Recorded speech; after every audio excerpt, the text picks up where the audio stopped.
Hi, I hope you're fine and well. So let's start with the comparison. Epiphone, high-end top, Gibson inspired by Gibson Custom. If you see some advertised older Epiphones, they are always inspired by Gibson. That's not the same. This is inspired by Gibson Custom.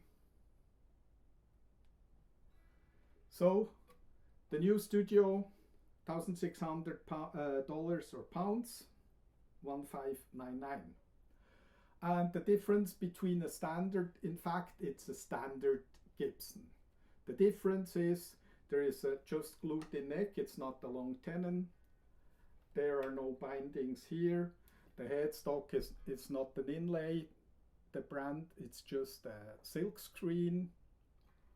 So there are a few differences so Gibson can sell that guitar cheaper, because the standard is around $2,800 or pounds, and that's 1.6.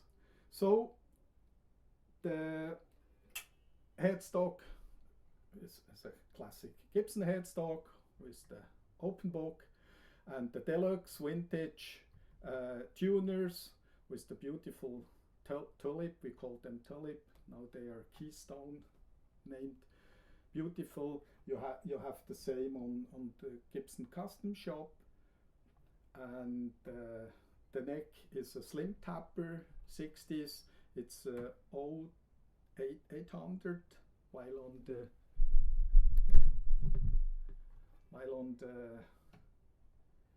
Greeny it's a 092. So the neck is a bit thinner, but that doesn't mean it's more comfortable. And the nut width is 169. It's the same as on the Greeny, a bit larger. The body is also mahogany, like on the Greeny. The top is a plain top. On the Gibson, on the Epiphone, it's a AAA veneer. As you can see, it's aged gloss. It's gloss, nitrocellulose lacquer, varnish. And then on the Gibson, they're Alnico 5. They're Burstbucker Pro named Alnico 5. Alnico 5 are based on the Alnico 2 on the 50s humbuckers. And the Greenybuckers are a bit special because this upside down neck pickup. But Alnico 5 is based on the PAF, patent applied for. And the PAF, they are unpotted, the 50s humbuckers, and the Alnico 5, that one is potted. That potted means it goes in a wax bath. So it's less corrosion when you play outside, when you're sweating a lot and it's humid, or the guitar is stored for a certain time in the loft. So it's a bit better covered. So the Alnico 5, and maybe for the beginner, if you're a beginner, what does it mean, humbucker, single coil? For the others you can go a bit forward. But the humbucker is nothing else than 2 single coils. That means you have in fact 4 single coils pickups. When you have 2 humbuckers, you have 4 pickups. But in the mid-50s, Settlover had the idea, because if you know the Fender, when you plug them in, they have a hum. And so the magnetic field is turning around the single coil. And then Humbucker had the idea to take 2 single coils, but to turn one in the opposite. So the field's working against each other, and then the hum goes. The positive is the guitar is noiseless, but the downside of it is it sounds a bit darker, what's really appreciated by hard rock bands, metal bands, or blues. So you have a fat, big sound. Sorry, not metal bands. Metal bands prefer single coils because they cut through the dark, heavy sound. Okay, so now, as you can see, it's a plain top. maple. Here is a AAA veneer. The back is mahogany on both guitars. The neck is mahogany. The fretboard is Indian laurel, Indian rosewood.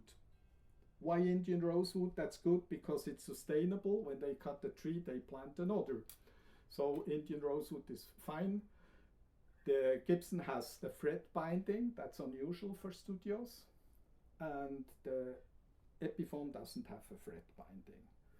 That's, if you want, the only downside of that guitar. And the studio has a modern weight relief that's full of holes cut out the wood. It's not hollowed like the satin tribute. But astonishingly, the Greeny is lighter. That one is 8.1, 3.7 kilos, and that one is 8.5, 3.9 kilos. So both guitars are lightweights, but the Greeny is a bit lighter. That's a surprise. And then both guitars are great. Both guitars are nice to play. The Epiphone neck is a bit more comfortable to me. There's a bit lack. You see, when you go with the palm, you don't touch the whole neck. So for speed, that's nice. But then what could you gain on speed? You lose with the gloss varnish. So at the end of the day, it's not a big thing about speed. And I have to say, for me, the Greenies sound better. The neck is more comfortable to play on the Greeny than on the Gibson. And I never thought I would say that, but for me, if I have to choose, I can spend $1,500 or pounds or euros. That's really the second time. I said that for the Epiphone Casino, that costs 5 times less than the American made. I prefer the Chinese Epiphones. You can see my other video. And here it's really the second time. For me, if I would have to choose, I would go for the Epiphone. And at last, the cases. As you can see, the Epiphone has a beautiful brown hard case, a real custom case with the 2 diamonds inspired by Gibson Custom. Inside this pink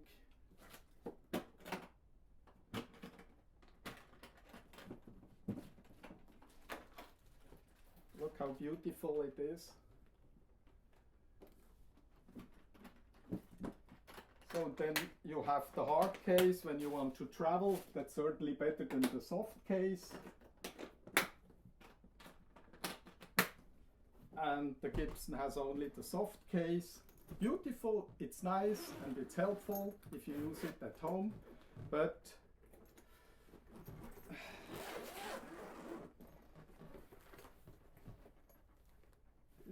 it's good and helpful. But if you want to travel, I don't know if I would go on tour with the soft case. You know, when your bandmates throw the bass, the other guitars, the keyboard, the drums in, you certainly count on the hard case. The coil tap, it's not a split coil that you have a single coil like on older guitars. If you change that, you pull that, it goes a bit numb. It sounds a bit more like a bass guitar. It takes a bit the treble side away. So the split isn't a big thing for me. Then the Epiphone looks a bit nicer, it plays a bit nicer, the neck is a bit more comfortable, and it costs $100 less than the Gibson. But if you want to support American jobs, buy the Gibson. You do nothing wrong. it's just a basic low-end Gibson American-made guitar with nice electronics. It looks nice, it's good build, perfect. So thank you for watching, have a lovely time, thank you.